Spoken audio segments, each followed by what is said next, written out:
Best news about this thing is I don't have a speech. I have some pictures I'm going to show you of what I do for a living in Pittsburgh. And this is my autobiography because I was once upon a time a public school kid, flunking out of school. I was going to Oliver High School, which was this inner city school, and I wasn't doing very good. And which was unfortunately the situation with a lot of the black kids in my school who weren't doing very good. But I got lucky. I walked down the hallway when I was 16 years old. The art room door was open, and there was an artist, a guy named Frank Ross, and we had a potter's wheel in our school. And the guy made this great big old ceramic bowl, and it was like magic. If you've ever seen clay done, I'd never seen that before. And it was one of those life experiences where your guard's down, and the image just went right through. And I was standing at the art room door, and he turned around, and he says, "Can I help you?" I said, "Yeah, what is that?" He said, "Oh, that's ceramics." I says, "Well, why won't you teach me how to do that?" He says, "Well, get your homeroom teacher to sign a piece of paper that says you can come in and you're good to go." So for the remaining 2 years of high school, I cut all my classes and I went to the art room. And Frank drove me out to the University of Pittsburgh, where he insisted I fill out a college application, which I did in pencil, and got in on probation.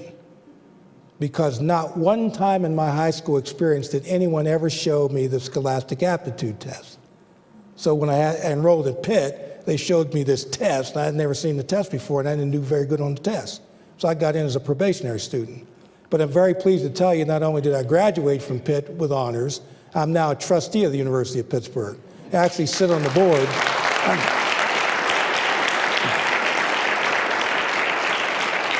I actually sit on the board of the institution that let me in on probation.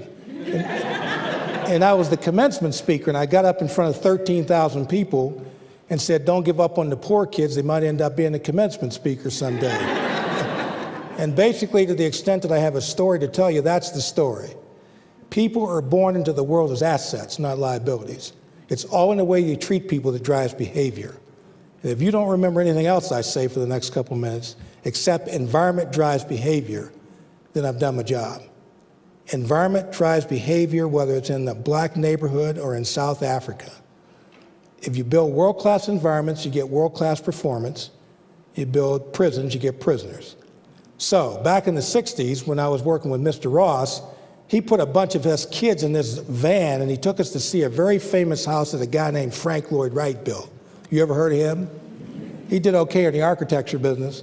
And Mr. Ross took a bunch of these inner city kids in his van to see a very famous house called Falling Water. It's just south of Pittsburgh. So here's this Italian guy with these black kids in his van. You drive down through the woods, and you come out into this clearing, and there's this fabulous house set up on a boulder with a creek running right down through the middle of the house. And I looked at that and I said, "Man, in my neighborhood, we spend time trying to keep the water out of the house. This guy's got a creek running right down through the middle of the place. That's an interesting way of looking at water." The other thing that fascinated me was the quality of the light that enveloped the house.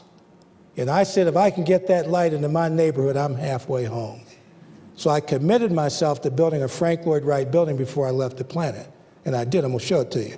Because I hired one of his students to build this center in the toughest neighborhood in Pittsburgh with the highest crime rate. Half the center is called Bidwell, which is a vocational school that I took over before most of you were born in 1972. It was an old funky poverty program, and the guys who built it screwed it up pretty good. And they were looking for some fool to take it over. They said, "Well, there's that nutty artist up the street, Bill Strickland. He thinks he's Moses. He'd probably take the job." And back then, I actually did think I was Moses, could save all the poor and so forth. So I took over Bidwell in 1972 in a warehouse with holes in the floor and holes in the roof. The front door was hanging on one hinge, and the kids were on their knees gambling at the front door the first day I showed up. And then this white guy showed up, and he knocked on my door. He says, "I'm looking for the new director of Bidwell." I said, "Well, that's me." He said, "Well, son, how long have you been here?" I said, "Actually, it's my first day." He said, "Well, I hate to ruin your first day, but I'm from the Internal Revenue Service. Your center owes us $300,000 in withholding taxes that my predecessors had neglected to pay, which they neglected to mention during my job interview. So I had to pay $300,000 off, and I saved the center. And I'm going to show you what I did with it. But if you don't understand that image, the story doesn't hang together. These people that ran that place left these people for dead. And I took it over, and I rebuilt it. My first official act at Bidwell is I bought the beer and I bought the paint. I said, anybody doesn't show up to paint this building is fired. And one guy didn't show up and I fired him. I said, we're not going to live like this. We're going to work our way out of this mess one step at a time. So that was Bidwell. Manchester is the arts program I created in the 60s to work with kids in the streets during the riots, saving their souls with clay. I'm still doing it, just on a much bigger scale. So that's the background for the center. Bidwell Vocational Education, Manchester Craftsman's Guild Arts Education. And here's the center that we built. That's the building. This is my concept of what a training center for poor people is supposed to look like. It happens to be in the toughest neighborhood in Pittsburgh with the highest crime rate, which is exactly where it needed to be built. This is my neighborhood. I'll die in that neighborhood. My whole 61 years is 6 blocks. But the concept was I worked with the welfare mothers and the at-risk kids, all the lepers, all the people that everybody's given up on is who I specialize in.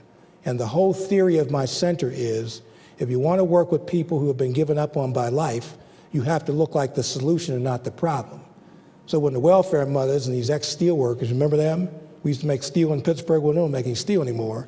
And those guys are really struggling. And the at-risk kids, that's what they see when they come to school.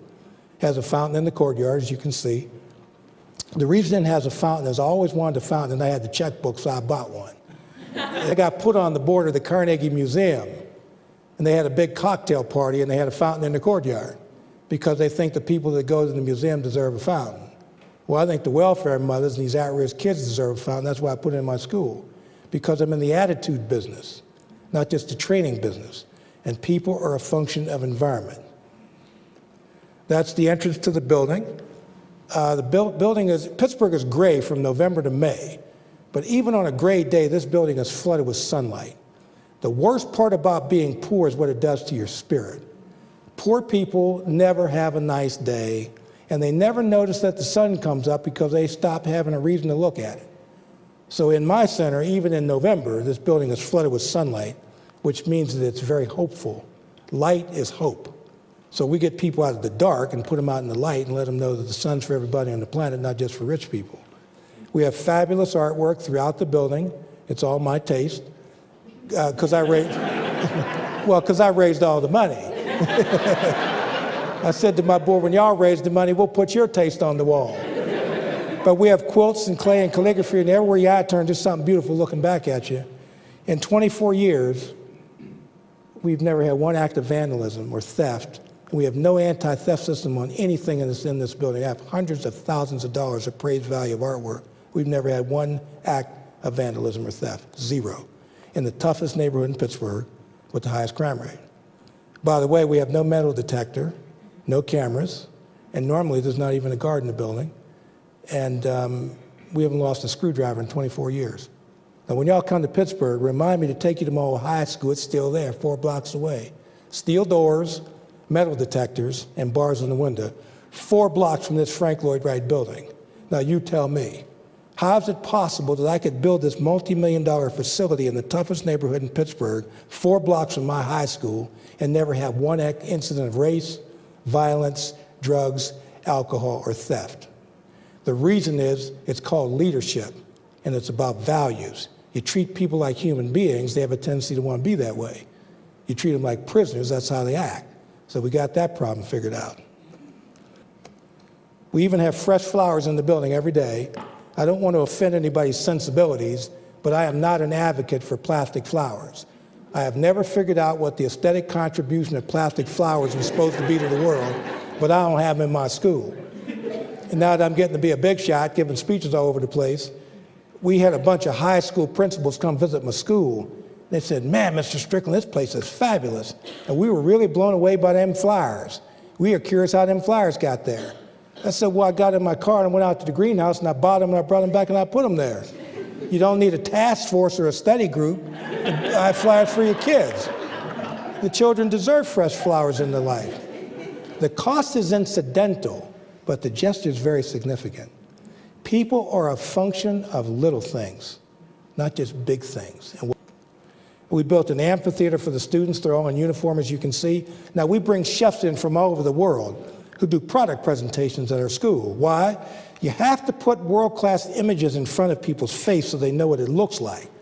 Paul Prudhomme helped design this thing. So we got the big chefs coming in all the time, and it's worked out fine. We get 100% placement. Everybody that gets trained competently in the food industry that wants to go to work gets a job in the industry. Now, we don't train chefs, we train gourmet cooks. 10 months, but done to a gourmet standard, and it's worked out fine. That's our pastry department. We took the design from a Ritz-Carlton kitchen and we built it. So I have a Ritz-Carlton kitchen. That's where we teach these folks. That's the dining room on an average day. I even got the black people and white people eating together voluntarily without giving a civil rights speech.